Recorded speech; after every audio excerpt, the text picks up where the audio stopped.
আজ তোমাদের সাথে একটা দারুণ রেসিপি শেয়ার করতে চলেছি। ভিডিওটা না কেটে শেষ অবধি দেখে যাও। আজকে বানাবো প্রন কবিরাজি। তার জন্য এরকম আমি গলদা চিংড়ি একটু মাঝারি সাইজের মাছ আমি নিয়ে নিয়েছি আর এইভাবে কেটে নিয়েছি। আর তারপর এর মধ্যে একটু পাতিলেবুর রস, আদা বাটা, রসুন বাটা, একটু গোলমরিচ গুঁড়ো আর একটু সামান্য নুন আমি মিশিয়ে মাছটাকে ম্যারিনেট করে রেখে দিয়েছিলাম প্রায় ওই আধ ঘন্টা থেকে 40 মিনিটের মতো।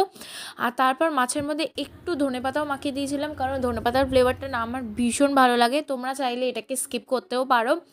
তারপর একটা ব্যাটার বানিয়ে নিয়েছিলাম, একটা ডিম আর খুব সামান্য কর্নফ্লাওয়ার দিয়ে। এরপর বিস্কিটের গুঁড়োতে এটাকে মাখিয়ে এটাকে মানে ওই ডাবল কোটিং করেছি বলতে পারো। তোমরা কেউ চাইলে সিঙ্গেল কোটিংও করতে পারো। আমি ডাবল কোটিং করেছি কারণ অনেক সময় বিস্কিটের গুঁড়োটা ঠিকভাবে বসে না, ছেড়ে যায়। তারপর এটাকে আমি ফ্রিজে রেখে দিয়েছিলাম ওই 2-3 ঘন্টার জন্য। তোমরা কেউ চাইলে 1 বা 2 দিন ফ্রিজে প্রিজার্ভ করেও কিন্তু রাখতে পারো, কোনো অসুবিধা নেই। এরপর এটাকে আমি হালকা তেলে একটুখানি জাস্ট শ্যালো ফ্রাই করে নিয়েছিলাম। এরপর আরও একটা ব্যাটার তৈরি করেছি ডিম আর সামান্য ময়দা দিয়ে।